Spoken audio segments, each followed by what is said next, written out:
Hey, what's up guys, it's Theo from Fino Concept, and this is the review of the Nikon Z6. This is advertised to be one of the best beginner-friendly full-frame sensors for mirrorless cameras. But why is that? Well, let's find out. First things first, if you're a Nikon user, then you may have heard of the Nikon D750. It was among the top-selling full-frame cameras from Nikon. So think of this Z6 as more or less like the mirrorless version for that. Spec-wise, the camera is rocking a 24.5 megapixel full-frame sensor, which Nikon calls the FX format. It shoots at 12 frames per second at full resolution in H+ mode. It records 4K at 30, 25 or 24 frames per second and 1080p up to 120 frames per second. Canon. It has an inbuilt Wi-Fi and Bluetooth for connectivity and a 10-bit HDMI output for external monitors.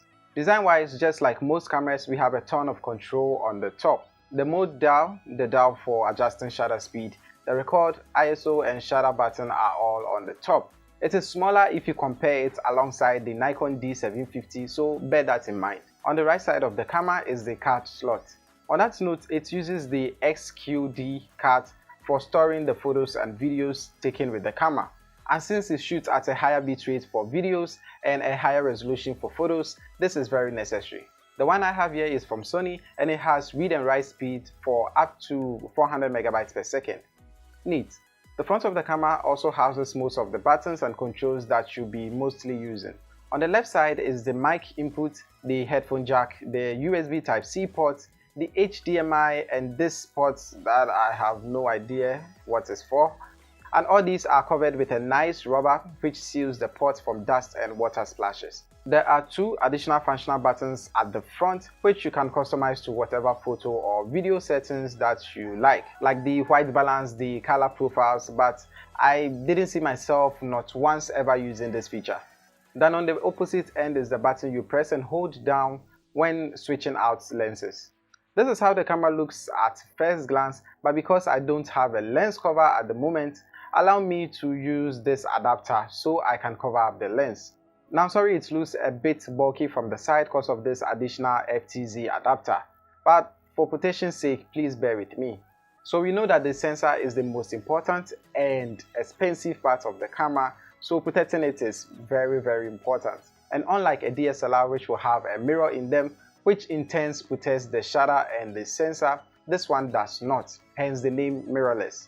And since it's a fairly new camera from Nikon, it comes with the new Z mount for Z lenses, which are said to gather more light and sharper images at all times. But if you want to use older f-mount lenses with this, you will always need the additional FTZ adapter, of which is said to have support for over 90 f-mount lenses and still maintain all of the sharpness. The adapter I have here is from Viltross, I believe, and I haven't had issues with it so far.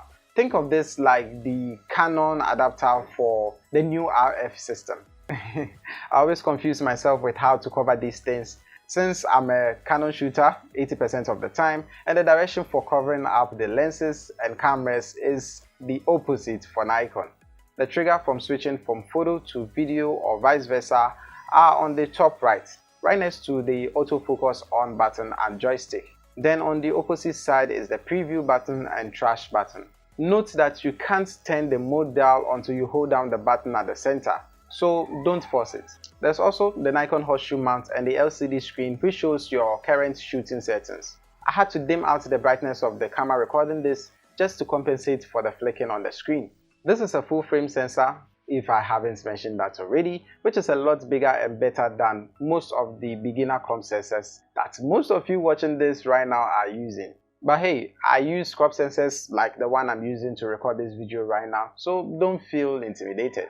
The Nikon Z6 uses the ENEL15B battery, which most high-end Nikon cameras use as well, like the D7000, the D750, the DA80 and the likes.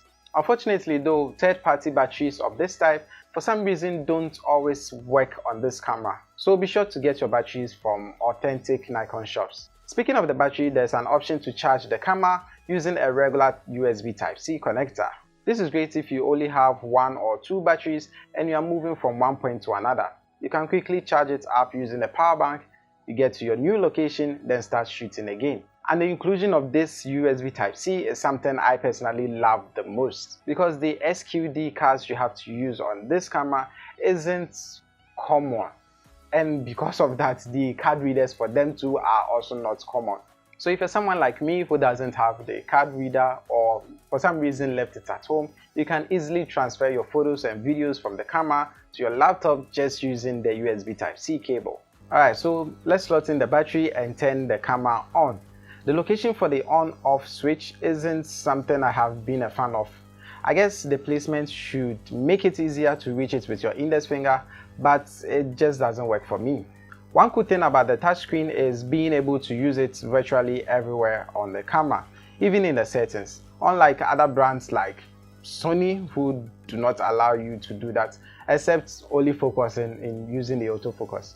The tilting screen, also not a fan of, is cool I guess if you are using it in landscape mode, whether tilted up or down, which makes sense than the flip out screen.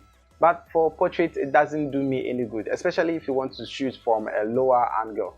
The LCD viewfinder is also bright enough for shooters who prefer to use this, and with that you get to see your shutter speed, your ISO and aperture, just like any other DSLR or mirrorless camera on the market. The button on the left hand side of the viewfinder is what you use to trigger the viewfinder display on or off, and with this you can choose between using both the viewfinder and LCD on the back, or only using the viewfinder, or turn it off completely. Now anytime you press this button you notice an infrared light at the top here, which well, our eyes can't see that, so I don't know why I'm saying you will see.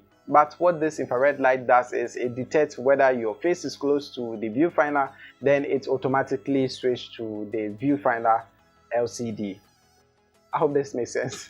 So if you stuck here long enough, then let's talk about the photo and video quality. Now I have this paired with the Nikon 50mm f1.8, so let's go ahead and take some few pictures. I have a friend here, Titi from previous photo shoots, to help me out with this one. Honestly, I was pleasantly surprised with how the photos turn out with every click of the button. They all look vivid and sharp, and that bokeh in the background is so beautiful. The camera has compensation for shooting lower than ISO 100 in case you have harsh sunny conditions like in this photo right here.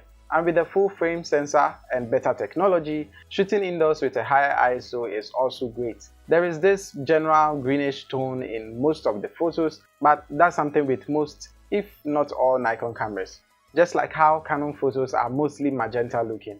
But hey, this is something you can easily correct in whatever photo editing software that you are using. And for video test, I set it up just like what I have in here, and this is how it looks and sounds like.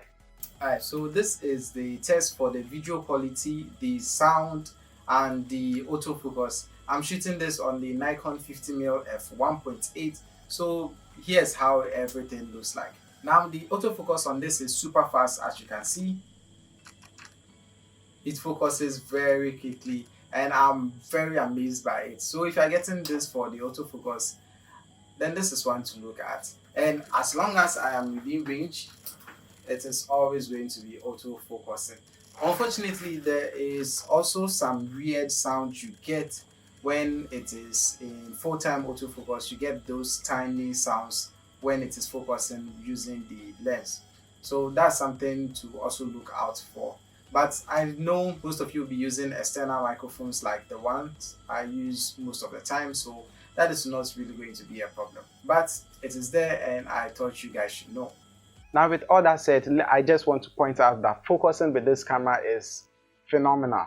So when Nikon announced the Z6 Mark II with a better, more improved autofocus system, I was a bit confused. I mean, focusing isn't as smooth like what you see with the Canon's dual pixel autofocus, but it is faster. Like, point it at your subject and it instantly gets the focus for you. Speaking of the autofocus, the camera has over 273 autofocus points and 4 ways to choose from.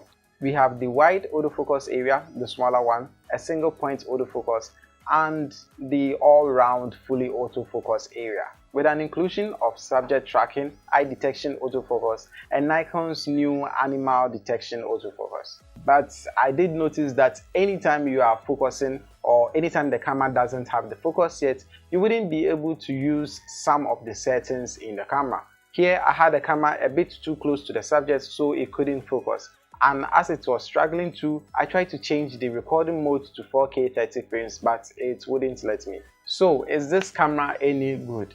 Well, the Nikon Z6 is advertised to be the best entry-level full-frame camera for beginners. So if you are able to consider that one, then you should definitely consider this one. The Z6 comes with an improved autofocus system, which is very important in case you are shooting photos and videos especially. And with a price tag of slightly above 7,000 Ghana cedis, I will highly recommend this camera.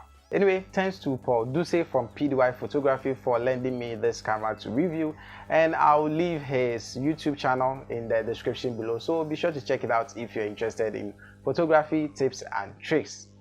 As always, thank you guys for watching. If you like this video, please give it a thumbs up, subscribe to this channel and other channels which I have them linked below, and as always, don't forget to share with your family and friends. This is Theo from Fino Concept, and I'll talk to you guys in the next one.